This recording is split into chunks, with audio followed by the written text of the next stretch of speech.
What's up, guys? Welcome back. Today, I'm gonna be continue reading Diary of a Wimpy Kid Big Shot. And right here, if you wonder what it says over 250 million of this book is sold, and the first one is only 200 million. How is this more popular? Oh yeah, I get it. But when we got to kindergarten, everything changed. The rest started using their whistles, and they did what to do the kinds of things we got away with the year before. Tweet! That season, the refs blew their whistles almost every time I touched the ball. So when I was in the game, I stand in the corner on the field and prayed the ball didn't roll to me. It's not like I was getting a lot of playing time in kindergarten anyway. The coach only put in the kids who were good, and the rest of us sat on the bench. My mom told me the reason the coach wasn't playing me because I was a secret weapon, and he was saving me for a big moment. But I didn't understand that mom was just trying to make me feel better about myself. So whenever the coach did put me in, I'd go out there thinking I was the hot stuff. I'm gonna put this back. Perfect. Now just wait. Even the snack shack wasn't fun that year. Some parents complained that they were selling too much junk food, so they replaced the slushies and other sugary treats with healthy options, like fruit smoothies, granola bars, avocados, blueberries, bananas. And there's just a banana on the ground. Someone could slip on that right there. But the slushy sales from the snack shack paid for the field upkeep. So that year, the parks department could only afford to mow the grass once every 3 weeks, which really slowed the games down. Look, right here. Here's a picture of it. And he tries to kick it. Kick! After a bunch of kids got ticks from playing soccer in the long grass, they decided to end the season early, which was totally fine with me. Youch! I feel bad that I've never been good at sports because I think Dad was hoping I'd be a star athlete. Whenever he'd go to the library, he'd always come home with a stack of sports books. Okay, looks like he got a soccer or a volleyball book and a football book. I'm sure there are kids who are into those types of stories, but that was never me. The winner, Todd Friedrich, and he did a bicycle kick in soccer. A kid named Champ, Colin Nixdorf, playing baseball. His hat is C, and the guy from soccer is wearing number 5. Because he's probably 5 years old. I'm kidding. If you go to the library, you'll find all sorts of books about kids who do amazing things and lead their teams to victory, but I never had any experience just like that. And I'll bet there's a lot of kids out there just like me.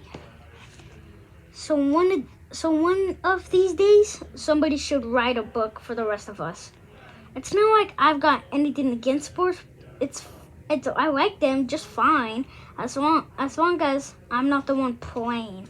In fact, this summer I watched the Olympics on TV pretty much nonstop. It was my mom's idea to watch the games as a family. She says that these days everyone's in their own little bubbles.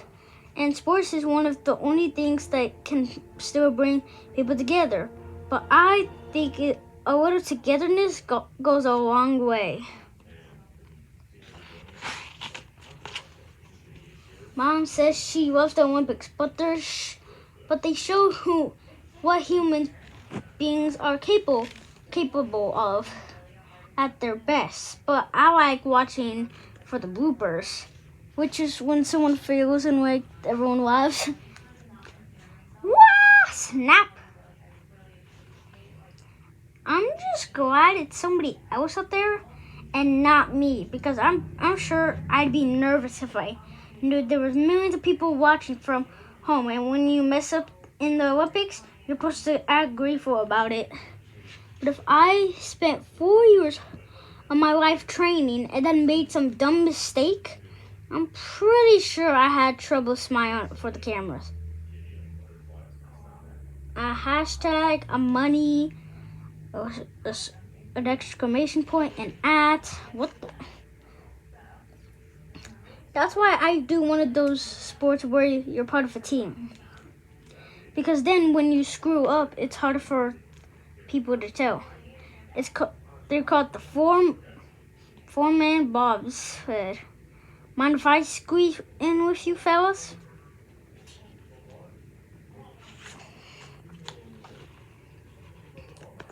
In fact, if I was in the Olympics, I'd be in one of those events where a horse is involved. Because then if something goes wrong, at least you had someone to blame.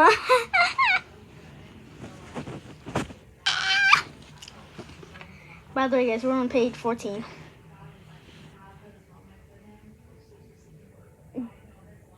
Things were going great until Thunderbolt here screwed up. But now I think about it, that's probably the reason why horses sometimes act out. He just flipped his back leg into the guy, now it says, kapow! Even though we watch a lot of Olympics coverage, I still don't understand the way everything works. For one thing, I don't see why they only hand out medals to the athletes who take the top 3 in sports in the competition. It seems to me like they could keep going with the medal so everyone goes home with a prize. 15th place, aluminum medal, Greg Heffley. What is this guy doing, bro? What is he doing? This guy is about to eat his reward. Like, look at this. That guy's about to eat his reward that he got. The way it's right now, they give you a gold medal if you take first place, silver if you take second, and bronze if you take third.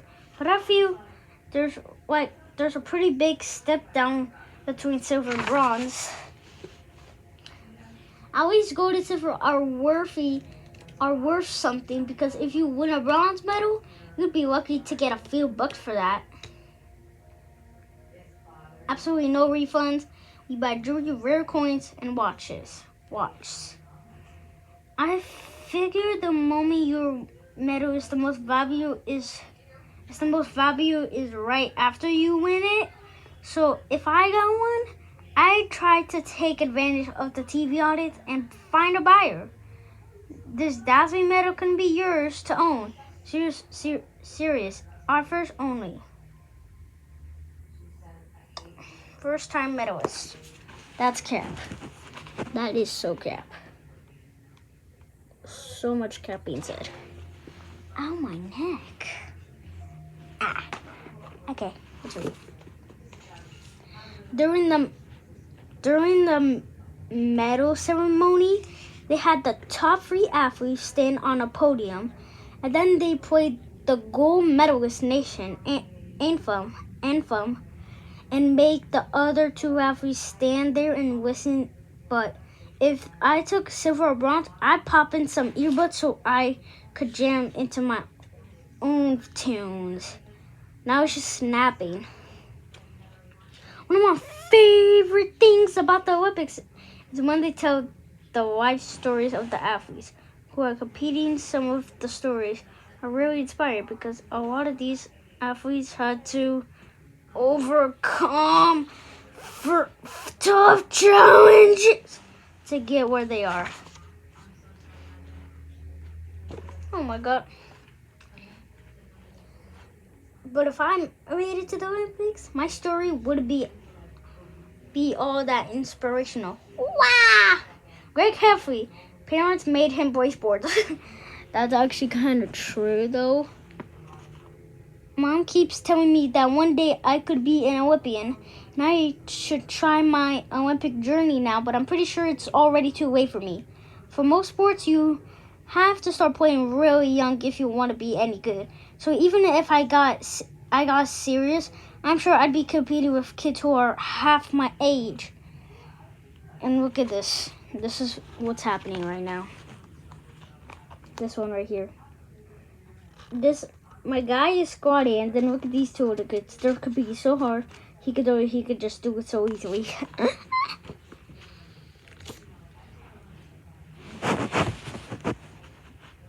All right. And yeah, I've heard that in some countries that they identify kids with potential super early, and then they send them off to elite academies to train around the clock. Bounce. I really don't think there's any hope for me of becoming an Olympian. While my brother Manny is not only in preschool, so maybe he's got a shot. Alright guys, and I'm gonna end the video, and we're on page 20. Just remind me that. Alright. And right now, I'm gonna go ask if I can make shorts right now by the time I'm talking. So yeah, I'm gonna go try to make a shorts. Bye!